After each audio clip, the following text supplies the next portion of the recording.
He's coming soon.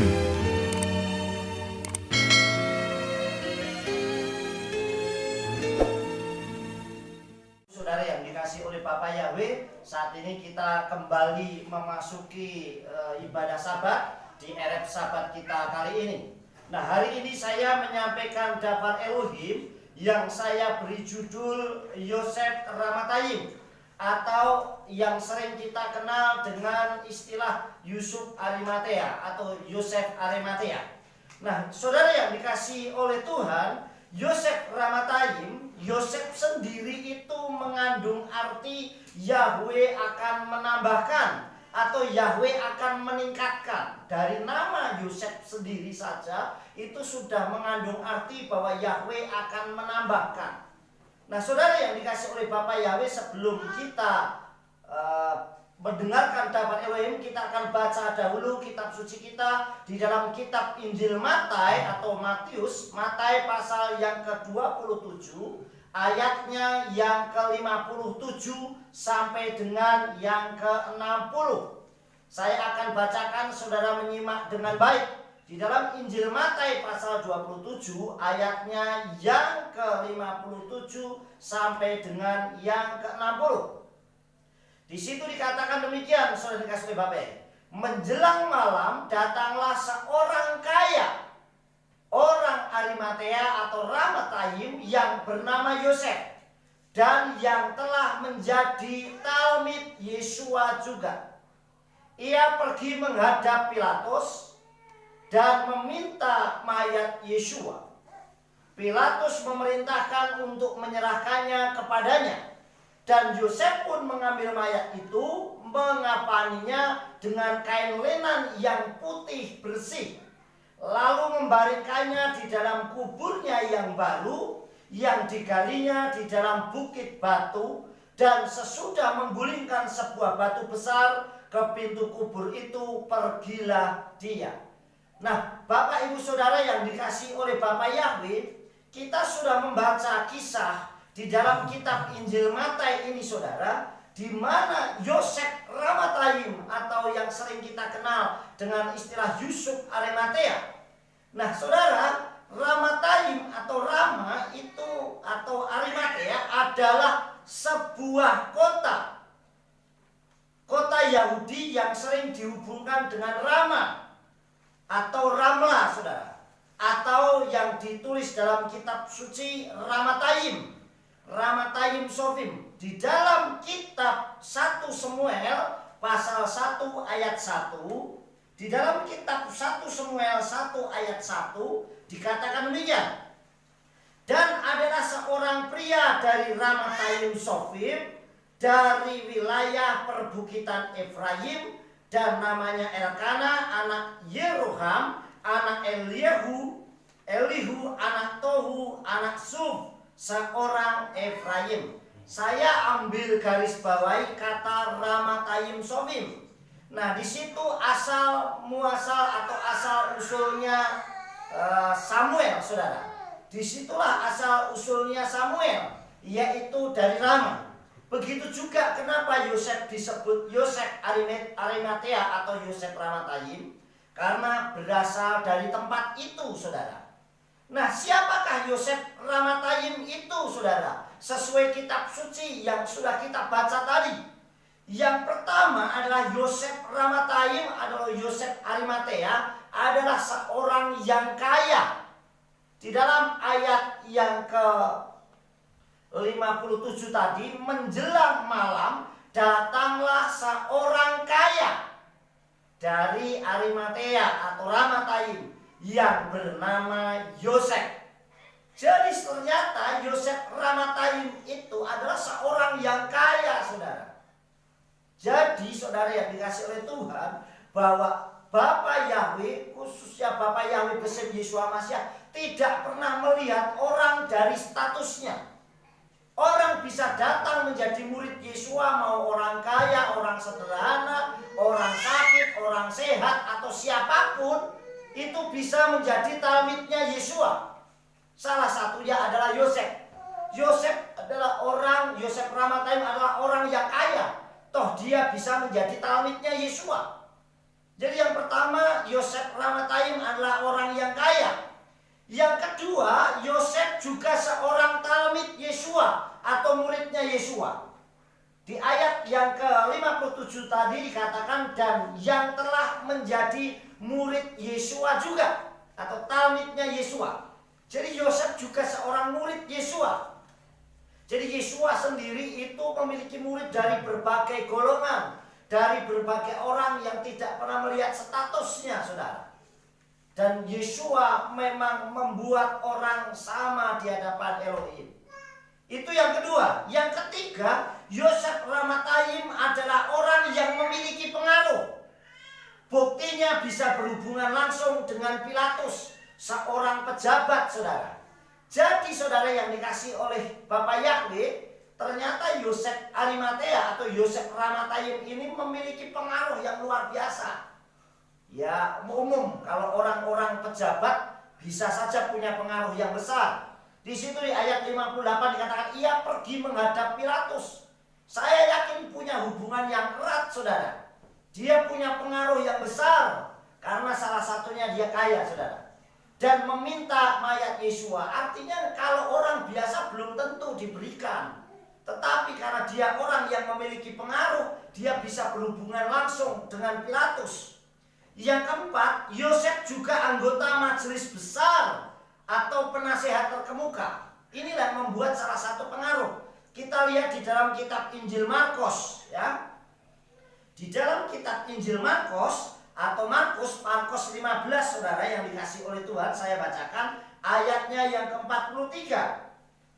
Di situ dikatakan demikian, dan datanglah Yosef dari Ramatayim, seorang penasihat terkemuka. Dialah juga yang sedang menanti-nantikan kerajaan Elohim dengan memberanikan diri menghadap kepada Pilatus dan meminta jenazah Yesua. Jadi saudara yang dikasih oleh Tuhan, di sini salah satu pengaruh yang dimiliki Yosef, yaitu dia salah satu orang yang memiliki kuasa menjadi penasehat terkemuka. Kata terkemuka berarti artinya orang yang memiliki pengaruh, orang yang ada di depan. Kemudian yang kelima, saudara, Yosef orang yang baik dan benar. Inilah salah satu ciri talmidnya Yesua. Cirinya talmid Yesua itu harus baik juga benar. Kalau ngaku muridnya Yesua, ngaku umatnya Yesua, ngaku pernah berjumpa Yesua, tapi hidupnya tidak baik dan tidak benar, berarti belum menjadi muridnya Yesua.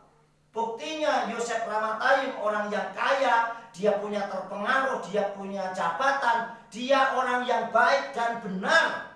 Saudara, Injil Lukas pasal 23. Saya bacakan buat saudara kembali. Lukas pasal 23, saya bacakan buat Bapak Ibu Saudara. Di dalam ayat 50, perhatikan ya. Ayat yang ke-50. Dan lihatlah ada seorang yang bernama Yosef yang menjadi anggota dewan penasihat. Seorang yang baik dan benar. Seorang yang baik dan benar. Orang ini tidak menyetusi keputusan dengan tindakan mereka. Dia berasal dari Ramatayim, sebuah kota orang Yahudi, dan dia sendiri pun sedang menantikan kerajaan Elohim. Nah, yang kelima di situ dikatakan Yosef itu Arimatea atau Yosef Ramatayim, seorang yang baik dan benar. Sekali lagi saudara, bahwa kalau kita mengaku dan percaya sudah menjadi talmidnya Yesua, hidupnya harus baik dan benar. Bukan pura-pura baik atau pura-pura benar. Harus menjadi orang yang benar-benar baik dan memang benar menjadi pelaku dapat Elohim. Inilah ciri murid Yesua, ciri talmidnya Yesua, saudara. Tidak pernah mencela orang, tidak pernah merendahkan orang, tetapi memang baik, bahkan hidupnya benar di hadapan Tuhan. Kemudian yang keenam, Yosef mau berkorban, membeli makam baru dan mengkafani Yesua. Saudara bayangkan, banyak orang yang memiliki uang tetapi untuk pekerjaan Tuhan hitung-hitungan. Tetapi Yosef ini tidak, karena memang dia orang yang baik dan benar. Hidupnya untuk pekerjaan Tuhan dia nggak sayang. Buktinya dia mau membeli makam, saudara. dan makam itu baru. Berapa saudara bayangkan? Dan makam ini tidak seperti di sini. Dia makam itu menggali sebuah bukit batu, dan jelas membuatnya nggak gampang saudara, karena dari bukit batu. Di situ dikatakan lalu dan Yosef pun mengambil mayat, mengapaninya dengan kain lenan yang putih bersih, lalu membaringkannya di dalam kubur yang baru. Kuburnya baru saudara. Yosef mau berkorban dengan membeli makam yang baru dan mengkafaninya. Ya saudara, dikatakan ayatnya dia katakan mengkafaninya dengan kain lenan. Kain lenan adalah sebuah kain yang sangat bagus dan mahal, yang putih bersih. Artinya memberi Tuhan yang terbaik, memberikan kepada Elohim yang terbaik. Sudah tidak hitung-hitungan kalau memberkati, memberi tidak pernah yang jelek, tetapi yang terbaik. Bahkan dikatakan makam yang baru. Arti makam yang baru berarti yang pertama baru digunakan. Sulungnya yang pertama belum pernah dipakai oleh orang. Saudara yang dikasih, artinya memberi yang pertama kali yang terbaik, yang digalinya dari bukit batu. Nah saudara yang dikasih oleh Tuhan, kita lihat di dalam Injil Yohanan. Bandingkan dengan Injil Yohanan saudara. Di dalam Injil Yohanan pasal 19, di situ ayat yang ke-41 saudara. Dan di tempat di mana dia telah disalibkan ada sebuah taman, dan di taman itu terdapat sebuah kubur baru. Ya, kubur baru yang di dalamnya belum pernah seorang pun dikuburkan. Oleh karena itu berhubung hari persiapan orang Yahudi, karena kubur itu dekat, maka mereka membaringkan Yesua di sana. Kuburnya baru, artinya yang pertama kali. Berani nggak kita memberikan yang pertama kali? 1 minggu yang lalu kita sudah memberikan buah sulung. Berani nggak kita memberikan buah sulung yang pertama, artinya yang terbaik? Kalau dihitung yang pertama kita udah lewat, tetapi paling nggak yang terbaik untuk Tuhan, memberikan persembahan itu. Nah saudara yang dikasih, ada 6 hal tentang diri Yosef Ramatayim ini saudara. Selain dia orang yang kaya, dia juga seorang muridnya Yesua. Dia juga orang yang memiliki pengaruh, memiliki jabatan, tetapi digunakan untuk hal yang baik. Kemudian Yosef juga anggota majelis besar, dan juga Yosef seorang yang baik dan benar. Sekarang kita lihat diri kita masing-masing, tidak perlu melihat orang lain. Seringkali kita melihat orang lain, kekurangan orang lain, melihat kelemahan orang lain, tapi tidak pernah melihat diri sendiri. Sekarang kita lihat, benar nggak saya sudah menjadi muridnya Yesua, talmidnya Yesua, anaknya Yesua, sahabatnya Yesua, yang sudah pernah berjumpa, bahkan Yesua ada di dalam hati kita, dan hidupnya baik dan benar. Saudara yang dikasih oleh Tuhan, kita harus lakukan belajar dari Yosef. Sekarang kita akan belajar dari Yosef Ramatayim ini saudara. Belajarlah kita dari Yosef Ramatayim. Yang pertama saudara, untuk menjadi talmid atau murid Yesua yang selalu mendedikasikan hidupnya untuk Adonai Yesua Masias. Jadi bisa nggak kita mendedikasikan diri kita untuk hidup untuk Tuhan, untuk sungguh-sungguh, tidak pernah melihat posisi kita. Waduh, saya kan pejabat, saya kan orang yang punya uang, saya apapun, semua sama kalau kita mau sungguh-sungguh. Jangan berpikir banyak orang kalau melihat orang yang kaya cemburu. Tapi sebaliknya, sudah nggak punya masih sombong. Ya sama saja, harusnya kita semua sama. Sebegitu kita mengenal Yesua, pola hidup kita berubah. Amin. Tetap, sekalipun saya terbatas hidupnya, tapi saya tetap untuk pekerjaan Elohim nomor 1. Sekalipun saya punya banyak pengaruh, banyak punya mati, saya tetap Elohim nomor 1 untuk pekerjaan Tuhan. Nah inilah yang terjadi, menjadi talmid murid Yesua, mendedikasikan hidupnya untuk Adonai Yesua. Seperti di dalam surat Pisau di Filipi 1 ayat 21. Di situ dikatakan hikayati hu hamasia wa hamaweta hu lerahati, yang artinya sebab bagiku hidup adalah hamasia dan mati adalah keuntungan. Jadi kalau kita bisa hidup itu untuk Tuhan, dan seandainya kita mati pun itu keuntungan buat kita, karena matinya di dalam Tuhan, matinya di dalam Elohim. Amin. Kalau hidupnya untuk Elohim, matinya di dalam Elohim saudara. Ini yang pertama yang kita lakukan. Yang kedua, gunakan pengaruh kita atau jabatan kita atau apa yang kita miliki untuk kemuliaan Elohim. Jadi apa yang kita miliki untuk kemuliaan Tuhan, bukan untuk menyenangkan diri sendiri, bahkan untuk kesombongan kita. Aku bantu itu loh, buktinya saya itu. Nah, ini artinya mencuri kemuliaan Tuhan. Tetapi semuanya biarlah kemuliaan Bapa Yahweh yang terjadi, saudara. Semuanya kita kembalikan untuk hormat kemuliaan nama Bapa Yahweh. Di dalam surat Yakob, saudara, Yakob atau Yakobus, di dalam kitab Yakobus atau Yakob, saudara yang dikasih oleh Bapa Yahweh, saya akan bacakan buat saudara pasal yang pertama, ayatnya yang ke-23. Ya, ayat 23 dikatakan begini, saudara. Saya bacakan buat saudara. Sebab jika seorang menjadi pendengar dafar tetapi bukan pelaku, ia ini telah menjadi seperti seorang yang mengamati wajah aslinya pada sebuah cermin. Karena dia mengamati dirinya, tetapi setelah pergi maka dia segera melupakan seperti apa dirinya.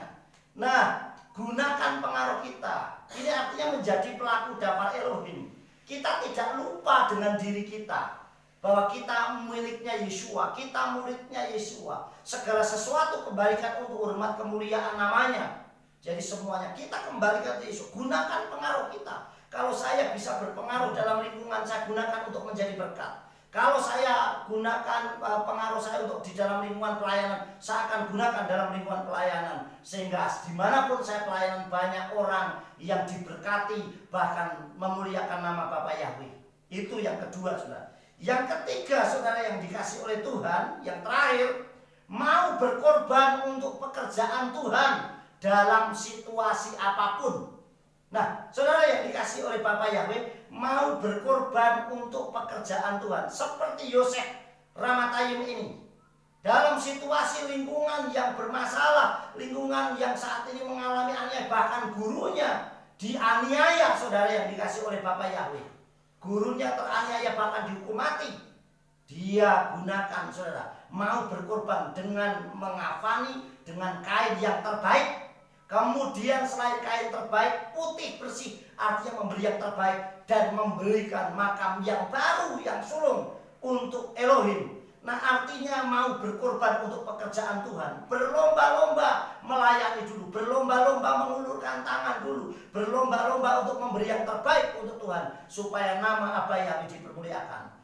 Yang terakhir dalam kitab Misrei atau Amsal 3 ayat 9, di situ dikatakan kabet et Yahweh meholeka umeresit kal tefuateka, yang artinya hormatilah Yahweh dengan hartamu dan dengan buah sulung dari segala pekerjaanmu. Artinya kalau kita memiliki apapun, harta itu tidak selalu wujudnya materi. Harta itu jiwa kita, diri kita. Ini harta yang luar biasa, karena Tuhan akan menyelamatkan diri kita. Gunakan itu, saudara, sebagai buah sulung. Artinya tubuh kita ini sebagai persembahan buah sulung untuk Tuhan. Nomor satunya Tuhan dulu. Amin. Nomor satu kita sendiri dulu. Nanti saya yakin semuanya akan mengikuti, saudara. Jadi hormati Yahweh dengan hartamu, dengan apa yang dalam diri kita. Dan buah sulung kita dulu nomor satu. Kita mau mengajak orang bertobat, tapi kalau kita sendiri tidak bertobat, namanya kita bukan menjadi pelaku dafar. Oleh sebab itu kita sungguh-sungguh melakukan. Kita duluan merasakan dan orang lain supaya dapat impartasinya, sehingga orang lain bisa sama dengan kita. Mari kita belajar dari Yosef Ramatayim. Saya yakin siap hidup sukses kalau kita menjadi berkat buat kemuliaan Bapa Yahweh. Sukses besar buat kita semua. Bapa Yahweh memberkati. Shalom Kopeng, Komando Penginjilan.